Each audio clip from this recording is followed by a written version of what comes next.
అక్కినేని నాగార్జున సినీ కెరీర్‌లో 'శివ' మూవీ ఎలాంటి ఘన విజయం సాధించిందో మనకు తెలిసిందే. బాక్సాఫీస్ దగ్గర వసూళ్ల వరద పారించింది. చాలా ఏరియాస్‌లో 100 రోజులకు పైగా హౌస్‌ఫుల్‌గా రన్ అయింది. నాగార్జునను సౌత్‌లోనే టాప్ హీరోని చేసింది. ఇలా చెప్పుకుంటూ వెళ్తే చాలా రికార్డులే ఉన్నాయి. ఇప్పుడు 'శివ' రీ రిలీజ్‌కు ముస్తాబవుతుంది. మరి రీ రిలీజ్‌లో ఎంత గ్రాస్ రాబడుతుందో చూడాలి. 'శివ' తర్వాత నాగార్జునతో మూవీస్ చేయడానికి చాలామంది దర్శక నిర్మాతలు ముందుకొచ్చారు. తనకు సెట్ అయ్యే కథలను సెలెక్ట్ చేసుకొని ముందుకు సాగారు నాగార్జున. కానీ ఆ సినిమాలు ఆశించిన ఫలితాన్నయితే ఇవ్వలేదు. 'ప్రెసిడెంట్ గారి పిల్లం' మూవీ వరకు ఎక్కువగా ఫెయిల్యూర్స్ అయితే వచ్చాయి. 'ప్రెసిడెంట్ గారి పిల్లం'తో కమ్‌బ్యాక్ ఇచ్చారు నాగార్జున. సౌత్‌లో మంచి స్టార్డమ్ ఉన్నా డిజాస్టర్స్ తప్పలేదు. 'శివ' స్థాయికి మించి స్టోరీస్ లేకపోవడం బిగ్గెస్ట్ మైనస్. 'శివ' తర్వాత వరుసగా ఎన్ని ఫ్లాప్స్ వచ్చాయి. ఆ సినిమాల ఇంట్రెస్టింగ్ ఫ్యాక్ట్స్ ఏంటో ఈ వీడియోలో తెలుసుకునే ముందు మీరు మన ఛానల్ ఫస్ట్ టైమ్ చూస్తున్నట్టయితే వీడియో లాస్ట్ వరకు చూసి లైక్ అయితే చేయండి. అలాగే సబ్స్క్రైబ్ అయితే చేసుకొని పక్కనే ఉన్న బెల్ ఐకాన్‌ని యాక్టివేషన్ అయితే చేసుకోండి. నేను చేసే ప్రతి వీడియో మీకు నోటిఫికేషన్ చాలా స్పీడ్‌గా అయితే రీచ్ అవుతుంది. ఇప్పుడైతే మనం మన వీడియోలోకైతే వెళ్దాం. 'శివ' తర్వాత నాగార్జున నటించిన మూవీ 'ప్రేమయుద్ధం' 4,00,00,000 బడ్జెట్‌తో తెరకెక్కి అట్టర్ ఫ్లాప్ అయింది. రొమాంటిక్ ఫిల్మ్‌గా తెరకెక్కి నష్టాలను మిగిల్చింది.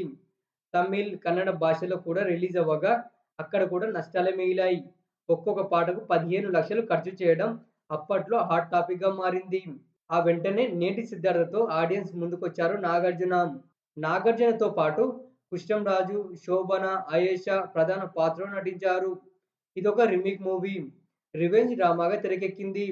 మాఫియా సన్నివేశాలు, సిండికేట్‌ను శాసించడానికి వచ్చిన నాగార్జున ఎలాంటి పరిస్థితులను ఎదుర్కొన్నాడు అనే సీన్స్ బాగున్నా, పూర్ స్క్రీన్ ప్లే, స్టోరీ ఆకట్టుకోలేదు. అందుకే ఫ్లాప్ అయింది మూవీ. ఏఎన్నార్ గారితో కలిసి ఇద్దరే మూవీలో స్క్రీన్ షేర్ చేసుకున్నారు నాగార్జున. టాలీవుడ్‌లో రిలీజ్ అయిన యాక్షన్ డ్రామా ఫిల్మ్ ఇది. నాగార్జున, ఏఎన్నార్ కాంబినేషన్ సీన్స్ మాత్రమే ఆకట్టుకున్నాయి. మిగతా సన్నివేశాలు రొటీన్‌గా ఉండడంతో ఫ్లాప్ అయింది మూవీ. నాగార్జునకు కమర్షియల్ సక్సెస్‌ను అందించలేకపోయింది మూవీ. ప్రియదర్శన్ దర్శకత్వంలో 'నిర్ణయం' మూవీలో పోలీస్ ఆఫీసర్‌గా నటించారు నాగార్జున. 'వందనం' మూవీకి రీమేక్ ఇది. కమర్షియల్‌గా పర్వాలేదనిపించింది. నాగార్జున, అమలై యాక్టింగ్‌తో పాటు మురళీమోహన్ యాక్టింగ్ మెయిన్ ఎసెట్‌గా నిలిచింది. 'శివ' లాంటి హిట్ కాకపోయినా సూపర్ హిట్ స్టేటస్ అయితే అందుకుంది మూవీ. ఆ తర్వాత 'చైతన్య' మూవీలో నటించారు నాగార్జున. సౌత్‌లో అన్ని భాషల్లో రిలీజ్ అయింది. నాగార్జున లుక్సు, సంగీతం శ్రీనివాసరావు మాటలు మాత్రమే ఆకట్టుకున్నాయి. సాంగ్సు, స్క్రీన్ ప్లే, స్టోరీ అనుకున్న రేంజ్‌లో పండలేదు. ఆ సంవత్సరమే రిలీజ్ అయిన మరో నాగార్జున మూవీ 'శాంతిక్రాంతి' తెలుగు, తమిళ్, హిందీ, కన్నడ భాషల్లో భారీ అంచనాల మధ్య రిలీజ్ అయింది. అప్పటి సౌత్ టాప్ హీరోలు కలిసి నటించారు. రవిచంద్రన్ గారు దర్శకత్వం వహిస్తూనే హీరోగా నటించారు. టాప్ కాస్ట్యూమ్ ఉండడంతో సంచలనం సృష్టిస్తుందనుకున్నారు. ఫస్ట్ షో నుంచే డిజాస్టర్ టాక్ తెచ్చుకుంది.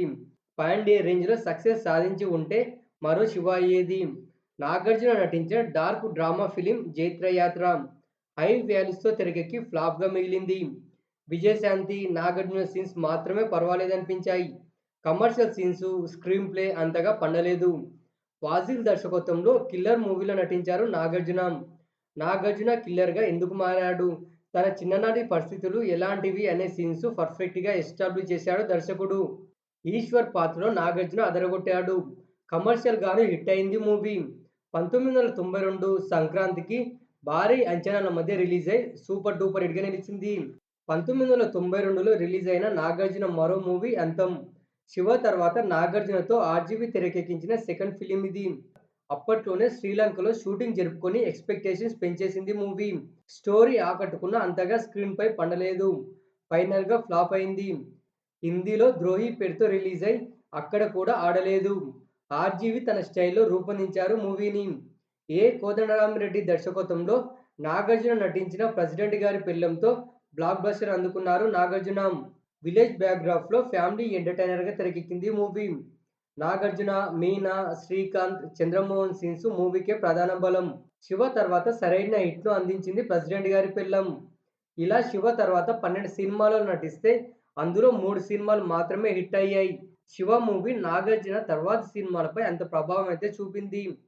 అదే చిరంజీవి, బాలకృష్ణ, నాగార్జునలకు అదిరిపోయే సక్సెస్‌లు వచ్చాయి. శివ తర్వాత తన స్ట్రాటజీకి తగ్గ హిట్ రావడానికి 3 సంవత్సరాలు పట్టింది. 1992 నుంచి నాగార్జునకు అదిరిపోయే హిట్సొచ్చాయి. తన బాడీ లాంగ్వేజ్‌కి తగ్గట్టు లవ్, కామెడీ, సెంటిమెంట్, యాక్షన్ ఇలా అన్నీ కలిసి ఉండే ఫిల్మ్స్‌లలో నటించి మంచి మార్కెట్ అయితే సంపాదించుకున్నారు.